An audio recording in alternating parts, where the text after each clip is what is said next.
Welcome to share विज्ञान episode number 7। तो आज हम आपको कुछ अलग तरीके की चीज़ें बताएंगे। स्टॉक मार्केट में धोखाधड़ी से कैसे बचना है और किस तरह से आपको धोखा दिया जा सकता है, उससे सतर्क कैसे रहना है। ये कुछ हेडलाइंस मैं आपको दिखा रहा हूँ जो आपको अक्सर यूट्यूब में भी दिखेंगी और दूसरी जगह भी दिखेंगी कि उनके जो वीडियोस चलते रहते हैं वो इस तरह के होंगे।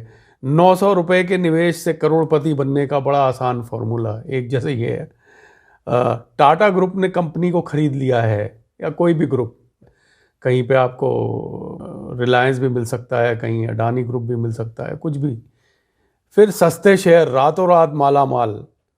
तो इस तरह की आपको बहुत ही अट्रैक्टिव टाइप की और ललचाने वाली हेडलाइंस दिखेंगी आपको यूट्यूब पे, अक्सर आपको दिखेंगी कि 60 पैसे का शेयर है और ख़रीद लीजिए, अगले 10 दिन में ये दुगना होने वाला है।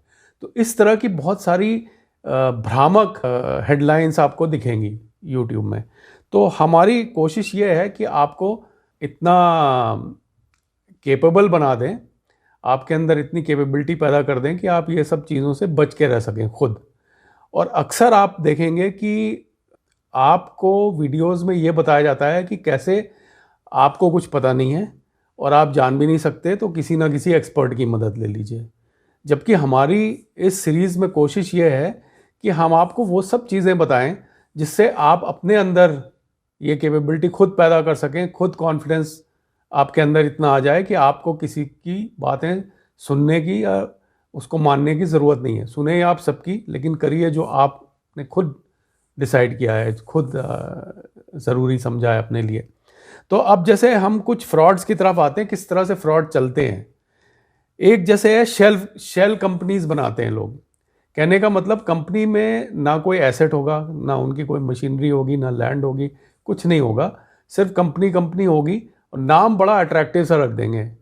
मान लीजिए रिलायंस के ही नाम पे कोई भ्रामक सा नाम रख देंगे, या किसी बड़ी कंपनी के नाम पे कुछ भ्रामक सा नाम रख देंगे, तो आपको ये लगेगा कि ये किसी ना किसी बड़े इंडस्ट्रियलिस्ट से अटैच्ड है। तो उससे आप जो है उस कंपनी में फिर इन्वेस्ट करने लगेंगे, जबकि उसके पास कुछ है ही नहीं। ठीक है, तो एक ये तरीका है। दूसरा, जिसको हम कहते हैं बॉयलर रूम। इसमें क्या होता है कि आपको यूट्यूब पे भी आपके कुछ एडवाइज़र्स भी ये करते हैं कई बार, कि आपको बोलेंगे कि ये बहुत ही छोटा स्टॉक है, 50 पैसे का, 40 पैसे का, इसमें क्या फ़र्क पड़ने वाला है, आपको 1000 उठा लीजिए, डबल हो जाएगा। उसमें क्या होता है, अक्सर आप अगर 10,000, 20,000, 40,000 जितने भी उठाएंगे, तो पैसा तो आप ही का लग रहा है। वो क्या कर रहे हैं इस तरह की एडवाइस देके कि आपको वो रिस्क लेना नहीं है। अब जैसे मान लीजिए कि आप रिटायर्ड होने वाले हैं या रिटायर्ड हो चुके हैं, और आपके पैसे कमाए हुए जो हैं वही आपको चलाने अगले 20 साल। मान लीजिए आप 100 साल तक ज़िंदा रहते हैं, जो कि हम चाहते हैं सब कोई 100 साल तक ज़िंदा रहे कम से कम, तो आपको इतने साल चलाने पड़ेंगे। अब कमाई तो है नहीं, तो उसी पैसे को संभाल के रखना है। तो ये आपको इस तरह की एडवाइस देने से आपको घाटा क्या होता है कि आपको उतना रिस्क लेना नहीं चाहिए। आपकी एपिटाइट नहीं है उतना रिस्क लेने की, लेकिन आपको वो रिस्क लेने पे आमादा कर देंगे कि भाई 60 पैसे का तो है, खरीद लो। होगा क्या कि उसमें आपका पैसा लूज ही होगा, ख़त्म ही हो जाएगा। क्योंकि उसमें किस तरह से वो करते हैं, वो हम उसको कहते हैं पंप एंड डंप स्कीम।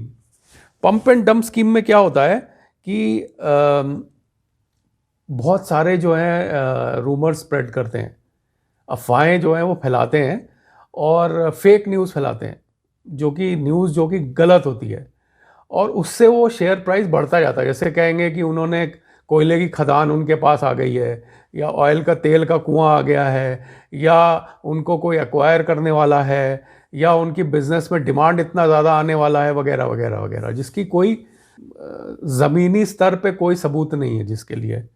तो इस तरह की न्यूज़ फैलाते हैं तो शेयर मार्केट में प्राइस बढ़ जाता है।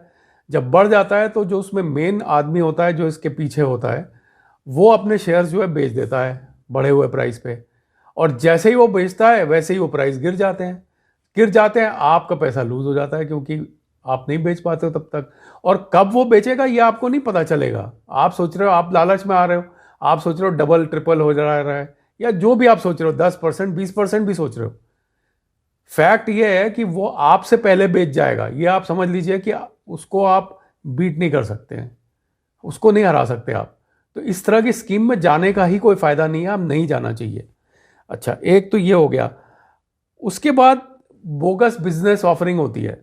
ये इस तरह की स्कीमें बहुत पहले भी आ चुकी हैं। प्लांटेशंस के नाम पे आपने सुना होगा, पहले बहुत स्कीम आती थी कि टीक वुड जो है उसकी हम प्लांटेशन लगा रहे हैं और वो बहुत बड़ा हो जाएगा। मेरे खुद के रिलेटिव्स ने उसमें पैसा लूज़ किया है, खुद के रिश्तेदारों ने, और उनको मैं मना भी कर रहा था कि मत डालिए इसमें पैसे, फिर भी डाल दिए। कि टीक वुड के कैलकुलेशन दिखाते थे वो, कि उसमें इतना ज़्यादा हो जाएगा तो हम बेच देंगे तो उससे इतना प्रॉफिट होगा और आपकी इन्वेस्टमेंट बहुत बढ़ जाएगी। इस तरह की भ्रामक बातें होती थी और लोगों ने अपने पैसे लगा दिए। नतीजा क्या हुआ कि उस पैसे में वो डूब गए उनके पैसे। तो इस तरह की बहुत सारी चीज़ें आएंगी कि उन्होंने एकदम नई टेक्नोलॉजी लाने वाले हैं जो कि किसी के पास नहीं है। अब आपको कैसे पता कि रियली में असल में वो टेक्नोलॉजी है भी कि नहीं है? तो या फ्रेंचाइज ऑफरिंग दे देंगे आपको कि भाई आप हमारी फ्रेंचाइज ले लीजिए और इतना आप हमको देते रहिएगा, 25% रॉयल्टी या जो भी 25% रॉयल्टी है, और आप बहुत पैसा कमाएंगे। लेकिन ज़रूरी नहीं है, क्योंकि हो सकता है उस बिज़नेस में दम ही ना हो। तो आपने तो पैसे दे दिए, मान लीजिए उन्होंने एक चेन ऑफ स्टोर्स चालू किया, उसकी शेयर आ गई मार्केट में, अब वो चले ही नहीं। ऐसा भी हो चुका है। हिंदुस्तानी कई कंपनीज जो हैं उन्होंने स्टोर्स चलाने की कोशिश की थी, उनके नाम लेने का मतलब नहीं है, लेकिन फेल हो गए क्योंकि वो बिजनेस ही ठीक नहीं थी। इसके आगे जो है एक होती है इनसाइडर ट्रेडिंग। इसमें क्या होगा कि आपको ऐसे उसको कहते हैं, मतलब कानाफूसी कैंपेन कह सकते हैं आपको। आपको सीक्रेटली बताया जाएगा कि इस कंपनी के अंदर जो है बहुत बड़ा प्रॉफिट आने वाला है, आपको तो पता नहीं है, हमें पता है, किसी ने हमें बताया है कंपनी के अंदर में, और आप इसकी शेयर चुपचाप खरीद लो। ठीक है, तो ये आपको इंप्रेशन दिया जाएगा, लेकिन एक्चुअली कुछ नहीं होगा वहाँ पे। तो आप उसमें पैसा डालेंगे, फिर डूब जाएगा। फिर ये एक और तरीके से आपका पैसा लूज होता है, वो है चर्निंग। चर्निंग में क्या होता है कि आपको ये बताया जाएगा कि आप इसको अगर आप बेच के आप इसको कैपिटल निकाल के कहीं और लगा के फिर उसको खरीद के फिर उसको बेचो तो ज़्यादा प्रॉफिट होगा। तो इसमें क्या होता है, आपके ट्रांजैक्शन बढ़ जाते हैं। तो जो भी ब्रोकर आपको बोल रहा होता है, ब्रोकर ना भी बोल रहा हो, मैं कह रहा हूँ कोई भी बोल रहा हो, तो आपका ट्रांजैक्शन कॉस्ट बढ़ जाएगा। तो इस तरह की एडवाइस से आपको ध्यान से देखना चाहिए। मैं ये नहीं कह रहा हूँ ब्रोकर आपको गलत एडवाइस दे रहे हैं, या कोई भी ब्रोकर गलत एडवाइस नहीं दे रहा है, लेकिन कहीं से भी आपको ऐसा सुनाई पड़ा तो आपको खुद सोचना चाहिए पहले था। और कुछ फ्रॉड्स भी होते हैं मार्केट में, जैसे कि बहुत लोग ये करते हैं कि वो किसी ना किसी कंपनी को प्रमोट कर रहे होते हैं, या कोई ऐप प्रमोट कर रहे होते हैं, या कोई भी चीज़ की एडवर्टाइजिंग कर रहे होते हैं। तो वो आपको ये समझाएंगे कि आप तो अपने आप सीख नहीं सकते कभी इन्वेस्ट करना, तो अच्छा ये होगा कि हमारे पास आ जाइए या इस ऐप पे चले जाइए। ठीक है, तो ये आप को अपने आप में कॉन्फिडेंस रखने से मना कर रहे हैं। तो हम लोगों का कहना यह है शेयर विज्ञान में कि ये ऐसी नॉलेज है जिसमें इतना हर आदमी सीख सकता है, जिससे वो खुद अपना पैसा संभाल सके, और आपसे ज़्यादा सतर्क कोई नहीं हो सकता आपके पैसे के लिए। ये तो आपको समझ लेना चाहिए। एक और तरीके पे आते हैं जो फ्रॉड की कैटेगरी में तो नहीं आता, लेकिन फिर भी एक तरह का गलत प्रैक्टिस है। वो ये होगा कि आपको कहीं से टेलीफोन कॉल आएगी और आपको बोला जाएगा कि इसमें इन्वेस्ट कर दीजिए और इसमें ये प्रॉफिट है वगैरह वगैरह, और टेलीकॉलर आपके ऊपर बहुत प्रेशर लगाएगा। ये अक्सर कई बैंक्स के रिप्रेजेंटेटिव्स भी ऐसे करते हैं, म्यूचुअल फंड के रिप्रेजेंटेटिव्स भी ऐसे करते हैं, और भी जो कई लोग हैं जो इस तरह से करते हैं। हर कोई नहीं करता, लेकिन कुछ करते हैं जो कि आपके ऊपर बहुत प्रेशर लगाते हैं। तो आप कभी भी प्रेशर में आके अपना पैसा ना इन्वेस्ट करें। ये आपका पैसा है। आप कई बार आदमी के दिमाग में ये आता है कि अगर हम इनको मना कर देंगे तो ये क्या सोचेगा हमारे बारे में, रिलेशन खराब हो जाएगा। बिल्कुल मत सोचिए ऐसा। ये आपका पैसा है, आपकी जिम्मेदारी है, और आपको मना करने में कोई तकलीफ नहीं होनी चाहिए। प्रेशर में आके कोई भी, वो कहते हैं ना जल्दी का काम शैतान का होता है, तो ये वही चीज़ है। प्रेशर में मत आइए आप। अच्छा, बोगस बिजनेस ऑफरिंग्स के बारे में तो मैं बता ही चुका हूँ। फाइनेंशियल स्टेटमेंट्स में भी कंपनीज फ्रॉड करती हैं, उनके बारे में हम यहाँ बहुत ज़्यादा डिटेल में तो नहीं बता सकते हैं, लेकिन जैसे कुछ स्कैंडल हो चुके हैं हिंदुस्तान में, अभी कुछ ही साल पहले आपने देखे थे, कुछ कंपनीज के जो प्रमोटर थे वो भाग गए पैसा लेके, ऐसे बहुत हुआ है उसका। अब आप सोचेंगे कि पहले क्यों नहीं पकड़ा गया, क्योंकि उनके फाइनेंशियल स्टेटमेंट जो देते हैं उसी में गड़बड़ होती है और वो पकड़े जाने में थोड़ा सा समय लग जाता है। तो फाइनेंशियल स्टेटमेंट के फ्रॉड जानना हमारे लिए थोड़ा सा संभव नहीं है, इसलिए आप सिर्फ उन्हीं कंपनीज को पकड़ें जो कि रेप्यूटेड हैं और जो काफ़ी कुछ जिनकी बिजनेस ठीक चल रही है, सालों से हैं वो, तो उस तरह की कंपनीज में इन्वेस्ट करना ज़्यादा अच्छा है। खासकर अगर आपका हार्ड अर्न मनी है, आप अगर रिटायरमेंट का फंड है तो उसको सोच समझ के करिए।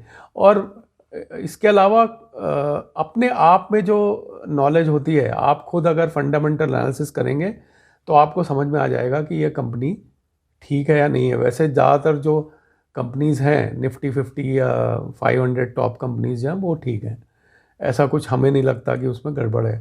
अब एक आध में कहीं गड़बड़ हो निकल भी आए तो पता करना ज़रा मुश्किल है, लेकिन ज़्यादातर कंपनीज, टॉप कंपनीज बहुत अच्छी चलती हैं, तो उसमें कोई प्रॉब्लम नहीं होती है। ये इन्वेस्टमेंट एडवाइस नहीं है, ये सिर्फ हम अपना नॉलेज शेयर कर रहे हैं जो हमने देखा है। तो हम सिर्फ बार बार यही कहते हैं कि आप खुद पे भरोसा रखें, खुद एनालाइज करें और खुद इन्वेस्ट करें, क्योंकि आपसे ज़्यादा आपके पैसे के लिए कोई भी ना जिम्मेदारी ले सकता है ना सतर्क रह सकता है। तो यहाँ पे हम ये एपिसोड ख़त्म करते हैं। अगले एपिसोड्स में और भी कुछ रोचक जानकारियाँ हम लाते रहेंगे। धन्यवाद। हमारे पिछले एपिसोड्स भी हैं, 6 एपिसोड्स हमने अभी तक जारी किए हुए हैं, तो उनको आप देख लीजिए। उसमें काफ़ी सारी जानकारियाँ हमने पहले ही दे दी हैं और आगे भी देते रहेंगे।